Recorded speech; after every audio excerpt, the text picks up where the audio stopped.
토트넘이 경기가 끝날 때쯤에 특히나 경기를 리드하고 있는데 그럼에도 불구하고 수비 라인을 과감하게 올려서 상대를 전방 압박하는 경우가 많잖아요. 지난 경기도 에버튼전이 토트넘이 앞서 나가다가 한 골을 실점했습니다. 그러니까 정말 한 골 차이예요. 그래서 에버튼도 공격수를 막 투입하고 총공격을 하는 그 시점에 토트넘도 여기에 지지 않고 공격적으로 올라와서 맞부딪히는 그런 경기가 나오잖아요. 이제 그런 모습을 보면서 야, 토트넘이 정말 공격적인 팀이 됐구나, 내지는 야, 이 포스테코글루 감독이 정말 이 낭만을 찾아서 공격을 하는구나 라고 해석할 수도 있는데, 이게 어떤 거냐면 포스테코글루 감독도 그 공격적으로 라인을 마지막에 올리는 모습이 너무 무리하게 올리는 것이 아닌 이상은 수비적인 측면에서 득점을 최소화하는 방법으로 수비 라인을 올리는 거다, 이렇게 볼 수가 있거든요. 이게 어떤 거냐면 수비 라인을 내린다고 해서 실점을 안 하질 않아요. 수비 라인을 많이 내렸을 때 이때 문제는 뭐냐, 상대 공격수들이 너무나도 손쉽게 이 박스 안으로 들어올 수가 있죠. 그래서 공격수가 박스 안으로 들어와 있으면 그냥 후방에서 한 번에 볼을 전개하는 것만으로도 공격수에게 패스를 보내줄 수가 있고요. 여기서는 진짜 어떤 일이 발생할지 모르거든요. 여기서 뭐 로메로가 잘못 걷어내서 상대 공격수에게 떨어지고 여기서 득점이 나올 수도 있는 거고, 어떠한 상황이 나올지 모르잖아요. 그러니까 수비 라인을 내리는 것만이 정답은 아닌 거죠. 그래서 라인을 올렸을 때의 장점은 자연스럽게 공격수들도 골대에서 멀어질 수밖에 없어요. 그러니까 만약에 상대팀이 공격수에게 패스를 보내줬을 때 여기서 토트넘이 경합에서 진다고 하더라도 이 공간에서는 공격수가 볼을 잡아도 득점할 가능성이 조금은 떨어지잖아요. 앞에서 볼을 잡는 것보단. 그래서 토트넘이 라인을 올리는 것이다. 그러니까 이거는 공격적으로 경기를 하기 위해서 라인을 올린다고 하는 것보다는 경기 막판에 이런 장면들이 나오는 건 공격수들을 페널티 박스 바깥으로 밀어내기 위해서 이러한 수비 방법을 쓰는 거거든요. 셰필드 유나이티드와의 경기 장면인데요. 이게 후반전 추가 시간 끝날 때쯤의 장면이에요.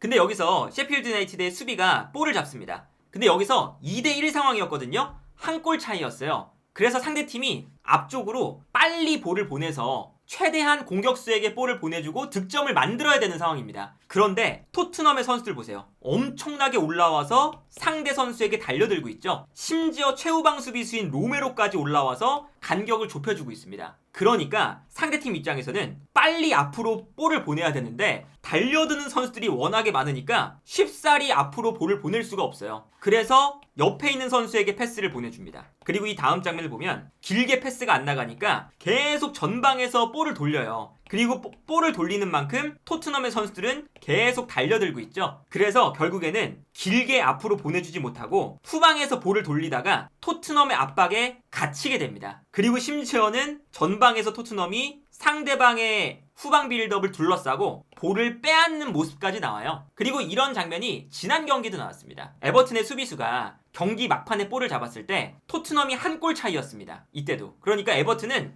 빨리 전방으로 패스를 보내주고 싶어요. 그런데 토트넘의 공격수가 달려들기 시작하죠. 그리고 심지어 한 명이 아니라 여러 명의 선수가 막 달려들고 있습니다. 그러니까 에버튼의 수비수가 한 번에 패스를 보내주지 못하고 옆으로 패스를 돌려요. 그런데 옆으로 패스를 돌렸을 때 토트넘의 압박에 둘러싸이고 있죠. 그리고 심지어 최후방 수비 라인을 보면요, 하프라인에서 얼마 떨어지지 않은 위치에 토트넘이 계속 라인을 올리고 있습니다. 이러니까 상대 수비수 입장에서는 빨리 박스 안으로 볼을 보내야 되는데 토트넘의 수비 라인이 올라와 있기 때문에 에버튼의 공격수들이 일단 박스 안으로 못 들어가 있어요. 그러니까 롱패스는 줄 수 없고, 그렇다고 해서 짧게 패스를 주려니 토트넘의 압박은 거세게 들어오고 있고, 그래서 여기서 이제 우물쭈물하다가 결국에는 토트넘의 압박에 당해서 볼을 빼앗기는 걸 볼 수가 있습니다. 그러니까 이 장면도 보시면 상대 감독인 션다이치 감독이 엄청 답답해하고 있잖아요. 그런데 이제 이게 잘못 발휘가 되면 이런 장면도 나올 수가 있습니다. 이게 풀럼과의 경기인데 경기 막판 장면이거든요.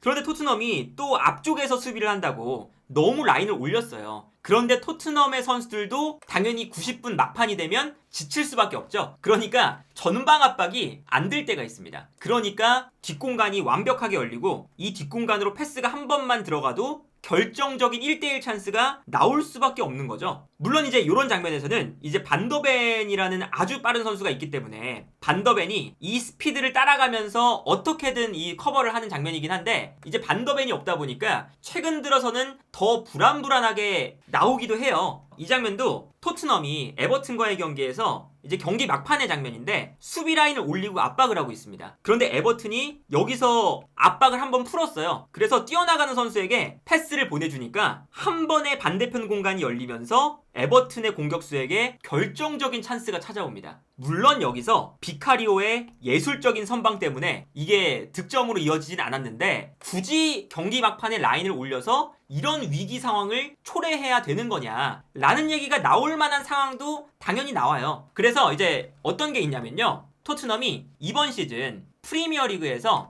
맨시티, 뉴캐슬, 아스날, 아스톤빌라 다음으로 리버풀과 함께 5번째로 득점이 많은 클럽이에요. 그리고 골 기대값은 조금 이제 아래에 있는데 9번째로 골 기대값이 높은 팀입니다. 그런데 실점에 대한 기대값은 프리미어리그 내에서 7번째로 높은 팀이 또 역으로 토트넘이에요. 그만큼 토트넘의 지금 그 수비 방식이 어쨌든 위기도 많이 초래한다는 거죠. 사실상 정말 순수하게 비카리오의 예술적인 선방, 혹은 뭐 로메로나 반더벤의 정말 가까스로 걷어내는 그런 수비, 이런 것 때문에 이제 지금 이 실점이 유지가 되고 있는 건지, 이게 라인을 올렸을 때 실점을 허용할 만한 찬스가 많이 나오는 거 아니냐, 이런 비판을 들을 수도 있어요. 근데 포스테코글루 감독이 이런 선택을 할 수밖에 없었던 이유도 어느 정도 존재합니다. 반더벤이나 로메로 둘 중에 한 명의 선수가 없거나 아니면 둘 다 없거나 이 수비 라인에 정말 주전 수비수 한 명만 빠져도 수비 라인을 내렸을 때 수비가 되게 불안해져요. 뭐 벤 데이비스도 마찬가지고 다이어도 마찬가지고 에메르송 로얄이 나왔을 때도 마찬가지입니다. 토트넘의 수비 라인을 내려도 어차피 실점을 허용할 가능성이 높다면 수비 라인을 올려서 상대방 공격수라도 페널티 박스 주변에서 멀어지게 하는 게 낫다라는 판단인 거죠. 그래서 수비 라인을 이기고 있을 때 약간은 내렸던 경기가 이번 시즌 딱 한 경기 있습니다. 울버햄튼전에 경기 막판에 보면요, 1대0으로 이기고 있으니까 토트넘이 평소보다 라인을 내려서 수비수들이 많았어요. 수비수들이 많았는데 뒷공간으로 침투해 들어가는 선수의 움직임을 놓치면서 그대로 실점을 허용하는 장면이 나옵니다. 동점골을 허용했죠. 그리고 두 번째 실점도 마찬가지였습니다. 경기가 끝날 때 토트넘의 수비수들이 많아요. 분명히 수비 전형을 갖추고 있는데도 불구하고 이 사이를 뛰어들어가는 르미라의 움직임을 놓치면서 스루 패스가 들어가고요, 여기서 르미나의 극적인 역전골이 나오죠. 이 경기를 보면 포스테코글루 감독도 수비 라인을 이기고 있을 때 내리는 걸 고민을 안 했던 게 아닙니다. 해보니까 이게 로메로나 반더벤 같은 주축 수비수가 없을 때는 수비 라인을 내렸을 때 안 되는구나 라는 것을 이제 뼈저리게 느끼고 수비 라인을 어느 정도 올리는 게 그나마 낫다 라는 판단에서 라인을 조금 올리는 축구를 하는 것 같거든요. 이제 만약에 포스테코글루 감독이 반더벤이 부상해서 복귀해서 로메로와 반더벤 라인이 구축이 되고, 그리고 겨울 이적 시장에서 포스테코글루 감독이 마음에 드는 수비수를 영입한다면 이제 포스테코글루 감독이 지금처럼 한 골 차로 이기고 있을 때 과도하게 라인을 올려서 압박하는 그런 전략을 사용하는 것보다 약간은 내려서 수비적으로 지키려는 축구를 하는 시간도 어느 정도는 늘어날 수 있다, 이렇게 좀 볼 수가 있겠고요. 그러니까 그만큼 수비 라인을 내렸을 때 오히려 불안하다는 평가를 받을 정도로 이제 로메로나 반더벤 한 명만 빠져도 수비적인 측면에서 문제가 크다. 그러니까 이거는 이제 포스테코글루 감독이 당장 에버튼전에 다이어가 스피드가 느리다는 걸 모를 리가 없거든요. 당연히 알겠죠. 본인의 선수고, 그리고 다이어는 느린 것으로 유명하니까 당연히 알 텐데, 다이어를 가지고도 라인을 올리잖아요, 마지막에. 그거는 다이어가 박스 안에서 수비를 하게끔 만드는 것보다 그냥 라인이라도 올려서 앞쪽에 있는 선수들이 오히려 전방 압박을 해서 상대를 불편하게 만드는 것이 승리를 지킬 수 있는 더 좋은 방법이다, 이런 것 때문에 라인을 올리는 거고, 그러니까 이게 이제 자칫 잘못하면 공격에 너무 심취해서 포스테코글루 감독이 정말 이성을 잃고 공격에 올인을 하는 것이 아니냐, 마치 이제 과거에 뭐 제만 감독 같은 스타일처럼 그냥 뭐 수비는 모르겠고 그냥 공격만 하겠다, 이런 축구를 하는 것이 아니냐라고 오해를 할 수도 있는데, 그런 것보다는 이제 본인들이 승리를 지키기 위해서 수비적인 선택에 의해서 라인을 올리는 거다. 이렇게 볼 수가 있겠습니다. 그래서 이거는 이제 포스테코글루 감독의 선택이니까 이게 실패를 해서 역전을 당하면 당연히 비판을 받는 거고, 이게 성공을 해서 승리를 가져올 수 있으면 칭찬을 받는 거거든요. 근데 아직까지는 비판을 받는 횟수보다 칭찬을 받는 횟수가 많으니까 현재까지는 포스테코글루 감독의 선택이 좋은 선택이 되어가고 있다.